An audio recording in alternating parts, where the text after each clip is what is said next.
హైదరాబాద్లో 28,000 అక్రమ కట్టడాలు నాలాల మీద చెరువుల మీద ఉన్నాయి. వాటిని కూల్చేస్తే తప్ప హైదరాబాద్ మనుగడ సాగించలేదని మీడియాతో పాటు ప్రజలు కూల్చివేతలకు సహకరించాలని నాడు సీఎం హోదాలో కేసీఆర్ మాట్లాడగా ప్రస్తుతం ఆయన కొడుకు కేటీఆర్ అల్లుడు హరీష్ రావు ప్రగల్భాలు పలుకుతున్నారు.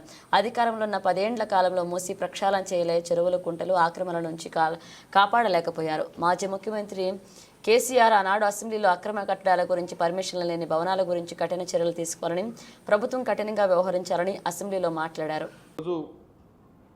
ముఖ్యంగా తెలంగాణలో జరుగుతున్నటువంటి పరిణామాలు మూసీ ప్రక్షాళన హైడ్రా ద్వారా రాష్ట్ర ప్రభుత్వం హైదరాబాద్ నగరాన్ని కాపాడాలని ముఖ్యమంత్రి రేవంత్ రెడ్డి గారు మాటలు 4 గోడల మధ్యనే కాకుండా మాటలను ఆచరణ పెట్టాలని చేస్తున్నటువంటి ప్రయత్నాన్ని ముఖ్యంగా బీఆర్ఎస్ నాయకులు ఏదైతే హరీష్ రావు గారు ఈరోజు టోటల్ హైడ్రా చేస్తున్నటువంటి కార్యక్రమాలను తప్పుపడుతూ బీఆర్ఎస్ పార్టీ ద్వారా ఛాలెంజ్ చేయడం అనే దాన్ని నేను ముఖ్యంగా మీకు ఈరోజు ఒక చిన్న వీడియో ద్వారా ఒక వీడియోలో ఆ రోజు ఉన్నటువంటి ముఖ్యమంత్రి కేసీఆర్ గారు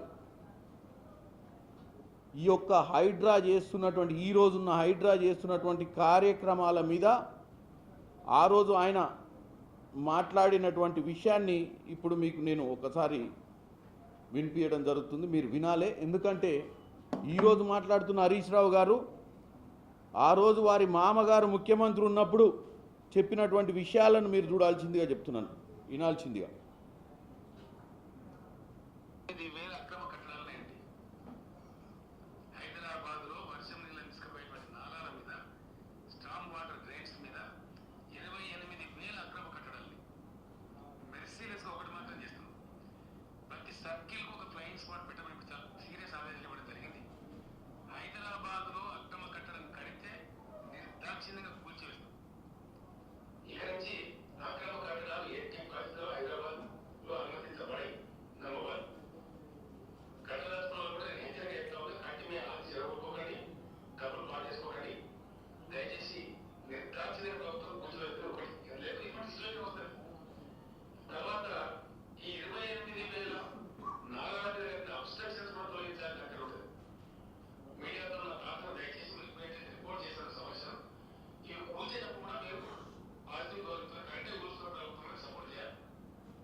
ఇప్పుడు మీరు విన్నది కేసీఆర్ గారు ఆయన ముఖ్యమంత్రి ఉన్నప్పుడు 28,000 కట్టడాలు హైదరాబాద్ నగరంలో నాలాల మీద చెరువులలో ఉన్నాయి. ఇవన్నీ కూల్చేటప్పుడు మీడియా కూడా సపోర్ట్ చేయాలి. ఎందుకంటే హైదరాబాద్ నగరం మంచి కోసమని చెప్పి ఆ రోజు ఈ మాటలకే ప్రగడపాలకే తప్ప వాస్తవాలు చేయని ముఖ్యమంత్రి గారి గురించి చూపిస్తున్నా. ఇక్కడ మీరు అసెంబ్లీలో కూడా చూడండి, ఇది అసెంబ్లీ.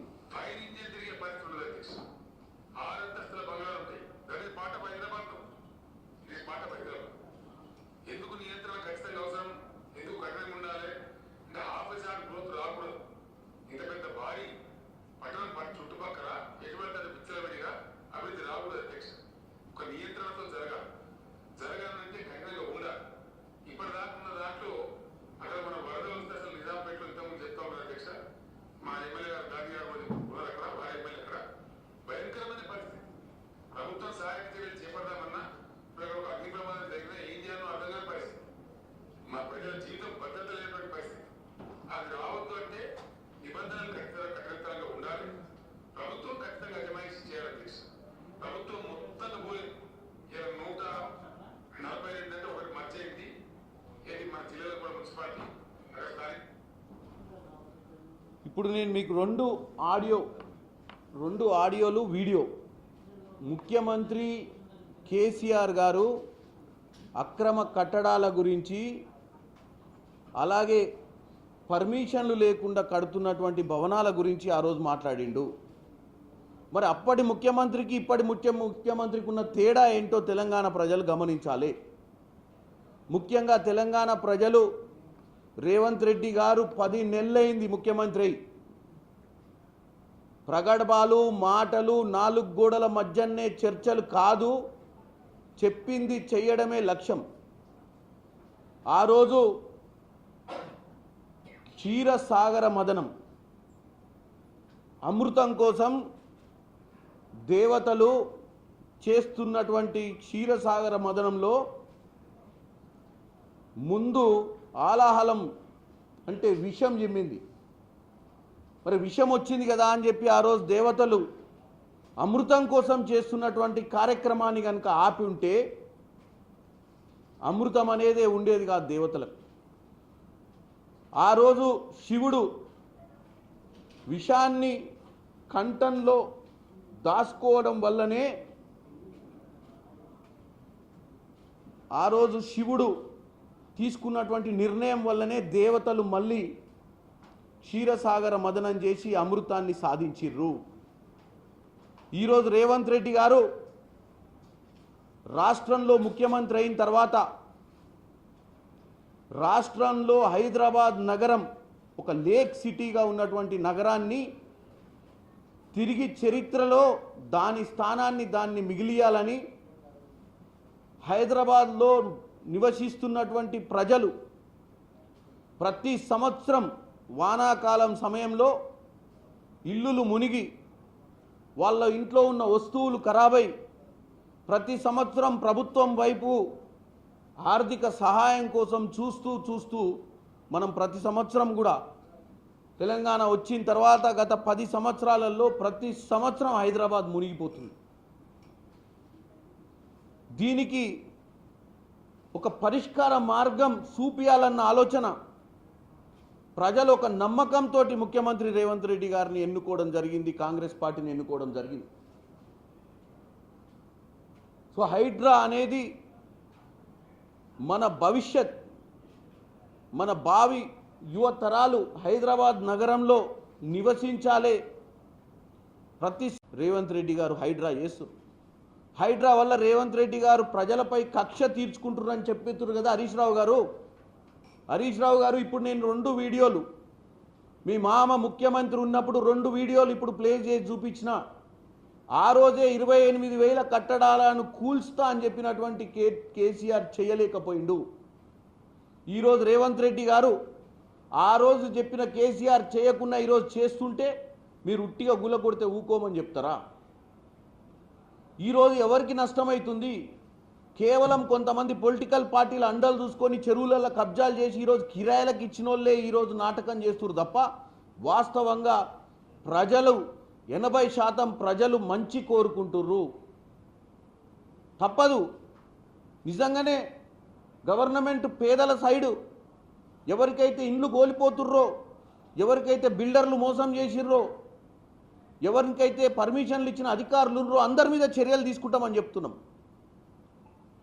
ఈరోజు హైడ్రా వల్ల నష్టపోయే ప్రతి వారికి కూడా ప్రభుత్వం అండగా ఉంటుంది. కానీ ఈ చేస్తున్నటువంటి మహత్తర కార్యక్రమం ఎట్టి పరిస్థితులు ఆగేది ఉండదు. ఈ రాజకీయ నాయకులు హరీష్ రావు గారు, సబితా ఇంద్రారెడ్డి గారు పోయి నిన్న మాట్లాడుతుర్రు. మరి గత ప్రభుత్వంలో మీ మామ చెప్పిన 28,000 ఇల్లులు కూలగొట్టకపోవడానికి కారణం ఏంది? మాటలకే తప్ప ఇల్లీగల్ కన్స్ట్రక్షన్స్ని ఒక్కటి కూడా రాకుండా చేస్తా అని చెప్పిన కేసీఆర్ 10 ఏళ్లలో ఎందుకు? ఆ రోజు కొడుకు కేటీఆరే కదా మున్సిపల్ శాఖ మంత్రి. ఏం నిర్ణయం తీసుకొని ఆ రోజు ఈ పేదలు ఇల్లులు కట్టకుండా చేసిర్రు? ఈరోజు పేదల తరపున మీరు వకాలత్ తీసుకునే హక్కు అధికారం మీకు లేదు. మీరు చిత్తశుద్ధితోటి పరిపాలించుంటే ఈ పేదలు అన్యాయం అయ్యేది కాదు. ఈరోజు మీ అధికారులు, ఆ రోజు మీ రాజకీయ నాయకులు ముఠా నాయకుల లెక్క తయారై రియల్ ఎస్టేట్ దందా చేసి మీరు చేసినటువంటి చెరువుల కబ్జా వల్లనే, మీరు ఆ రోజు అడ్డగోలుగా పర్మిషన్లు ఇవ్వడం వల్లనే, కట్టే కట్టడాలను కూల్చకుండా ఆపకుండా చిత్తశుద్ధి లేని పరిపాలన చేయడం వల్లనే ఈరోజు మధ్యతరగతి కుటుంబీకులు లేకపోతే పేద కుటుంబీకులు ఎవరైతే ఈ చెరువులలో ఇల్లులు కట్టుకుర్రో, ఈ నాలాల మీద ఇల్లులు కట్టుకుర్రో ఇబ్బంది పడుతుర్రు. సిగ్గు లేకుండా ఇంకా మీరు పోయి కొంతమందిని రెచ్చగొట్టించి, కొంతమందితోటి సోషల్ మీడియా ద్వారా మాట్లాడించి హైడ్రాని అడ్డుకునే విధంగా మీరు ఏదో ప్రణాళికలు వేస్తున్నారు. కేవలం హైడ్రా వల్ల రేవంత్ రెడ్డి గారి ప్రభుత్వానికి మంచి పేరు వస్తుందని ఒక భయం తప్ప మీలో వాస్తవంగా హైదరాబాద్ భవిష్యత్ గురించి కానీ, హైదరాబాద్ ప్రజల గురించి కానీ, హైదరాబాద్లో ప్రతి సంవత్సరం జరుగుతున్న విపత్తుల గురించి కానీ మీకు ఒక్క ఆలోచన లేదు. మీరు ఏదన్నుంటే హైడ్రాలో జరుగుతున్నటువంటి కార్యక్రమాలను అడ్డుకోవడం కాదు. హైడ్రా ఒకవేళ ఎఫ్టీఎల్లో కానీ బఫర్లో లేని ప్రాపర్టీలు ఏమన్నా కూల్చే ప్రయత్నం చేస్తుందా, ఎక్కడన్నా మార్కింగ్ తప్పైందా అని ప్రజల పక్షాన పోరాటం చేసి ఎఫ్టీఎల్లో లేని భూములు, బఫర్లో లేని భూములు వాస్తవాలు ఏందో ప్రజల పక్షం నుండి వాళ్ళ క్లారిఫికేషన్గా ఎడ్యుకేట్ చేయాల్సిన అవసరం ఉంది. ఈరోజు రేవంత్ రెడ్డి గారు ముఖ్యమంత్రిగా ఉండొచ్చు, రేపు 10 సంవత్సరాల తర్వాత ఇంకెవరన్నా ముఖ్యమంత్రి ఉండొచ్చు. కానీ ప్రజలు ఇబ్బంది పడొద్దని గత 10 సంవత్సరాల క్రితం ఉన్న బీఆర్ఎస్ నాయకులు కనుక ఇదే విధంగా పనిచేసి ఉంటే ఈరోజు సగం మనకి సమస్యలు ఉండేవి కావు. ఇకపోతే మూసీ ప్రక్షాళన, Musi river front development board ఎవరు తీసుకొచ్చిర్రు? తీసుకొచ్చింది ఏ హయాంలా? బీఆర్ఎస్ హయాంలో ఇది తీసుకొచ్చిర్రు. బీఆర్ఎస్ హయాంలో తీసుకొచ్చి దీనికి అప్పుడు సుధీర్ రెడ్డి గారిని కూడా చైర్మన్గా పెట్టిర్రు. మరి ఆ రోజు మాటలకే పరిమితమైన కేసీఆర్ గారు ప్రక్షాళన చేయకుండా మూసీ నది ఒడ్డున ఉన్నటువంటి ఈ మురికి నీళ్లను ప్రక్షాళన చేస్తూ అక్కడున్న ప్రజల ఆరోగ్య పరిస్థితి బాలేకున్నా అక్కడ ఉన్నటువంటి ప్రజలకు ఆల్టర్నేట్ ఆప్షన్ చూపి అని కేసీఆర్ ప్రభుత్వం, ఈరోజు రేవంత్ రెడ్డి గారు వచ్చి అన్నదాని ప్రకారం మూసీ ప్రక్షాళన చేయాలి, మూసీ మూసీ పరిసర ప్రాంతాల్లో ఉన్నటువంటి వాళ్ళందరికీ కూడా ఇవాళ ప్రభుత్వం 15,000 డబుల్ బెడ్రూమ్ల ఇల్లులు ఇస్తుంది. 15,000 డబుల్ బెడ్రూమ్ల ఇల్లులు ఇస్తామని చెప్పి దీనికోసం కమిటీలు వేసి ఎస్సీ, ఎస్టీ, బీసీ, మైనార్టీ కార్పొరేషన్లకు బాధ్యతలు ఉపయోగించి అక్కడున్న పరిస్థితులను గమనించి అక్కడ ఉన్నటువంటి పేద కుటుంబాలకు ఎవరికన్నా ఈ యొక్క కట్టడాలను కూల్చివేసే సమయంలో అన్యాయం జరిగితే ఇమీడియట్గా వాళ్ళకి డబుల్ బెడ్రూమ్లు వచ్చే విధంగా 10 రోజులలో చర్యలు తీసుకోవాలని చెప్పిర్రు. వాళ్ళ పిల్లలకు దగ్గరున్న స్కూల్స్లలో అక్కడి నుంచి మూవ్ చేస్తే వాళ్ళ పిల్లలకు విద్యా సంవత్సరం కూడా వేస్ట్ కాకుండా వాళ్ళకు సరైన స్కూల్స్లలో అకామిడేట్ చేయమని చెప్పిర్రు. మహిళలు ఎవరైనా వ్యాపారాలు అంటే వాళ్ళు ఏమైనా చిన్న వ్యాపారాలు చేసుకోవాలన్నా వాళ్ళకు లోన్లు ఇచ్చే విధంగా, ఎందుకంటే వాళ్ళకి నష్టం జరిగి వాళ్ళ ఇల్లులు కోల్పోయి డబుల్ బెడ్రూమ్లలో ఇల్లుంచి ఇంట్లో ఆడవాళ్ళు ఏమైనా పని చేసుకుంటున్నాం అనుకున్నా కానీ వాళ్ళకి ఇలా లోన్లు ఇవ్వాలనే ఒక ఆలోచనకు వచ్చిండు రేవంత్ రెడ్డి గారు. పిల్లల చదువుల కోసం ఆలోచిస్తుండు, స్కాలర్షిప్ల కోసం ఆలోచిస్తుండు, వాళ్ళ భవిష్యత్ కోసం ఆలోచిస్తుండు, అలాగే హైదరాబాద్ నగరం కోసం కూడా ఆలోచిస్తుండు. ఈరోజు కేవలం సోషల్ మీడియాలో కొంతమంది కిరాయి చెంచాగాన్లను పెట్టుకొని ప్రతి ప్రభుత్వం చేసుకున్న పథకాన్ని తప్పుగా చూపించి తప్పుడు తోవకు ప్రజల్ని తీసుకుపోతుర్రు. దీన్ని అరికట్టాల్సిన అవసరం ప్రతి కాంగ్రెస్ కార్యకర్త మీద ఉంది. దీన్ని కాపాడాల్సిన అవసరం ముఖ్యమంత్రి గారు తీసుకునేటువంటి చర్యలను సమర్థించాల్సిన అవసరం ప్రజలకు కూడా ఉంది. ఎక్కడో కాడ కొన్ని సంఘటనలు జరుగుతుంటాయి. ఇన్ని కోట్ల మంది ప్రజలకు న్యాయం చేయాలన్నప్పుడు 1-2 సందర్భాలలో కొంతమందికి అన్యాయం జరుగుతుంటుంది. ఆ అన్యాయాన్ని కూడా మేము డెఫినెట్గా మా అధికారుల ద్వారా పరిష్కారం తీసుకునే మార్గం ఉంటుంది. ప్రతిపక్షాలు రెచ్చగొట్టి వీళ్ళు